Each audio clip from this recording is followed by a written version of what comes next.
İyi günler, adım Doktor Adnan Hammat. Amerika'da kurulu Global Health'in yöneticisiyim. Bu toplantıda Doktor Ali ve Doktor Ali Gür ve Doktor Ayşegül Demir'le ortaklık gerçekleştirdik. Konferans büyük bir başarıydı bizim için. Gaziantep çok hoşgörülü ve herkesi iyi karşılayan bir kent. Buraya 23 ülkeden geldik. Bunların tamamı çok önemli üniversitelerden, akademisyenlerden, bilim insanlarıydı. John Hopkins'ten Wayne State Üniversitesi'ne kadar geniş bir dağılımdaydı. Kanada'daki Trent Üniversitesi'nden Beyrut'taki Amerikan Üniversitesi'ne kadar geniş bir çerçeve. Bu konferansın hazırlayıcıları aynı zamanda hükümet ve hükümet dışı kuruluşlardan da oluşmaktaydı.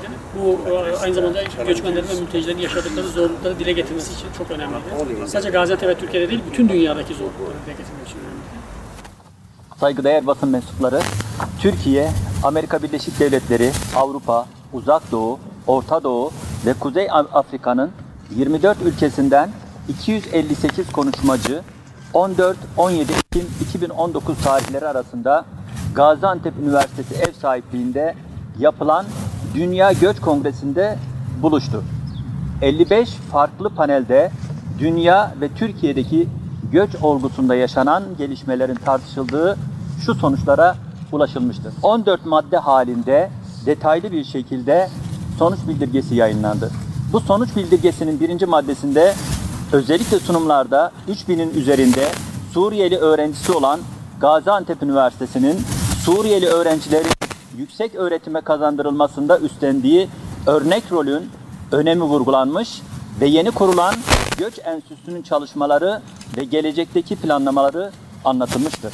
Kongrede Suriyeli sığınmacılar ve mülteciler meselesinde genelde Türkiye'nin, özelde Gaziantep kentinin ve Gaziantep Üniversitesi'nin dünyaya bir rol model olduğu ifade edilmiştir. 4 gün devam eden kongre, uluslararası paydaş kurumlar ve katılımcılar arasında işbirliğini güçlendirmiş ve ortaklıklar geliştirilmesine altyapı hazırlamıştır. Göç çalışmaları alanında akademiyle politika üretenler, saha çalışanları ve gerçekleştiricileri arasındaki iletişim eksikliğinin ve koordinasyon eksikliğinin büyüklüğüne değinilmiş, başarılı bir göç ve mülteci politikasının sürdürülmesinde bu işbirliğinin acil gerekliliğine vurgu yapılmıştır. Kitlesel göçe dair sorunların önemli bir bölümü Güney Yarımküre'de, yani gelişmekte olan ya da az gelişmiş ülke ve bölgelerde yaşanmaktayken, bu alandaki araştırmaların büyük bölümünün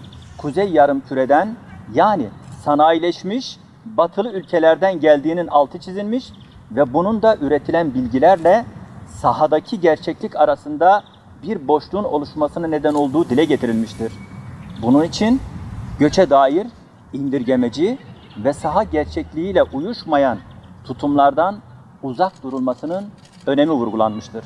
Daha nitelikli, saha gerçekliğiyle uyuşan bilimsel çalışmaların yapılabilmesi ve bunun akabinde gerçekçi politikalar ve uygulamalar için Orta Doğu'ya dair bölge dillerine hakim uzmanların yetiştirilmesinin bir zaruret olduğu tespiti yapılmıştır. Akademik yapılar, merkezi ve yerel yönetimler ve göç alanında faaliyet yürüten birimlerin erişimine açık bir dijital bilgi ve veri platformunun kurulmasının kaynak israfının, yanlış ve eksik bilgiyle malul, çelişkili sonuçların ve yanlış politikalar üretilmesinin önüne geçeceği ifade edilmiştir. İstihdamın, göçmen ve mültecilerin yeni bir yaşam inşasındaki merkezi rolü önem taşımaktadır. Beşeri sermaye kaybının önlenmesi için önceden kazanılmış bilgi, beceri ve yetkinliklerin değerlendirilmesi gerekliliği vurgulanmış, mültecilerin eksik belge, bürokratik sisteme dair bilgisizlik, dil yetersizliği gibi nedenlerle akademik ve mesleki denklik süreçlerini tamamlayamadıkları ve mesleklerini icra edemedikleri ortaya konulmuştur. Üniversite, STK'lar, ticaret ve sanayi odalarının ortaklığıyla istihdam süreçlerinde kırılgan gruplara yönelik programların oluşturulmasının gerekliliğine vurgu yapılmıştır. Göç ve uyum alanında uzman hizmet sağlayıcıların eksikliği dile getirilmiş, bu alandaki açığın giderilmesi için eğitimli hizmet sağlayıcılarını yetiştirecek bölümlerin üniversitelerde bir an önce açılmasının gerekliliğine vurgu yapılmıştır. Erken çocukluk eğitiminden başlayarak yüksek öğretimi de içine alacak şekilde mültecilerin eğitim sistemine erişiminin planlanması gerektiği üzerinde durulmuş, eğitimde fırsat eşitliğinin sağlanarak kayıp nesillerinin oluşmasının engellenmesi önerilmiştir. Mültecilerin ve göçmenlerin fiziksel sağlıklarının yanı sıra ruhsal sağlıklarına yönelik tarama ve destek hizmetlerinin yaygınlaştırılması gerektiği belirtilmiştir. Bu çerçevede çocukların yaşadığı savaş ve göçe dair ağır travmaların tedavisi için psikososyal destek verilmesinin aciliyeti dile getirilmiştir. Dil, kültürel farklılıklar ve benzeri durumların sağlıklı hizmet alınmasını engellediği dikkate alınarak Sıhhat Projesi gibi Suriyeli sağlık çalışanlarının istihdamına ve içerilmesine yönelik uluslararası paydaşlarla yürütülen çalışmaların artırılması gerektiği belirtilmiştir. Sonuç olarak, göç tüm insanlığın meselesidir. İnsan onuruna uygun bir yaşamın inşası, göçe dair politikaların tüm paydaşların katılımıyla tüm dünya ülkelerinin etik ve ahlaki sorumluluk almasına bağlıdır. Bugün mazlum milletler dünyadaki göç mücadelesi nedeniyle yaşadıkları yerden zorunlu göç yollarına düşmektedirler. Gelecekte zorunlu göçün olmadığı, insanların serbestçe dolaşabildiği bir dünyayı birlikte kurma temennisi dile getirilmiştir. Bu kongrede tartışılan tüm başlıkları tek bir çağrıyı yinelemiştir.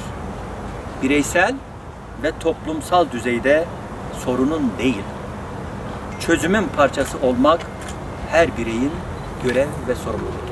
Büyük bir yoğunlukla geçen 4 günlük Dünya Göç Kongresi'nde uluslararası alandan tüm akademisyenler, STK'lar, işbirliği kuruluşları bu ortak karara imza atmışlardır. Bu bildirgemiz İngilizce, Türkçe, Arapça olarak bütün dünya kamuoyuna ilan edilecek ve ajanslara gönderilecektir.